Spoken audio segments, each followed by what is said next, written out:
You know the drill, we're back at it again with another custom, with Thomas in his authentic LBSC livery. Thomas never really had a clear in-universe origin story. Well, besides that. Of course, neither did the other three original characters conceived by Wilbur Audrey, but even within the Railway series, as shown in the Island of Sodor book, no one really knows how he got there. He just kinda showed up one day and they just kept him around, partly due to wartime and partly due to his crew booking Sodor chicks. Because he doesn't have a clearly defined origin, that means he's up to the imagination, so that's what I did. Also gave me the chance to work with Salty, so that's fun. Of course, I needed an LBSC Thomas, so let's dive into the history with the model and the stuff I had to do to make him.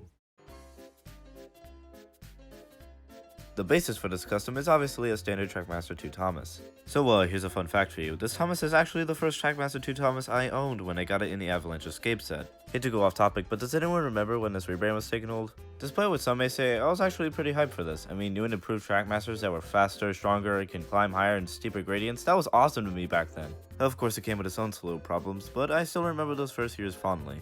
Anyways, another fun fact about this Thomas is that this isn't the first time it's worn an LBSA livery. Around the time The Adventure Begins came out, I painted Thomas in the livery he was in that movie.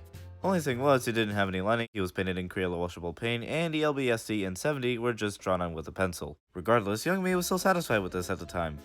Also because I couldn't do better than this at the time. So it stayed like this until I packed it away with most of my other Thomas stuff in the basement for over 3 years.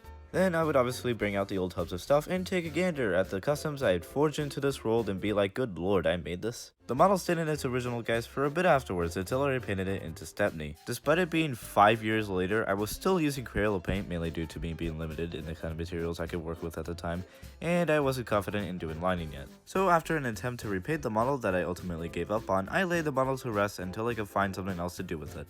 And that day came when I needed to make models for season 3 of Tales of the Rails.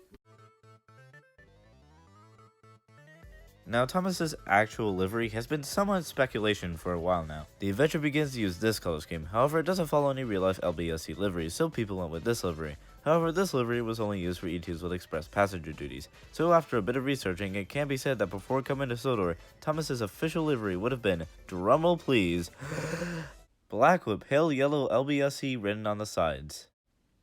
Not the most interesting livery, but it made it easier for me to make. I simply painted the Thomas black with acrylic paint, along with painting the lamp gray to make it stand out more. I made him alongside my 1339 custom. There he is, without lettering and numbers. I would add those in the same fashion as that custom, drawing the lettering on with a pencil before carefully going over it with yellow paint.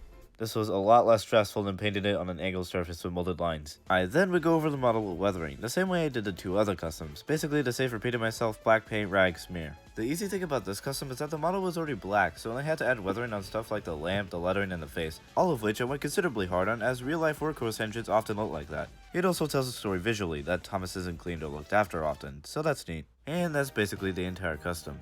I like this guy, not just for how it looks, but also how it represents my journey of making customs. Obviously this isn't my final evolution or anything, but for what it is currently, it's pretty neat. This is Liam Keenan,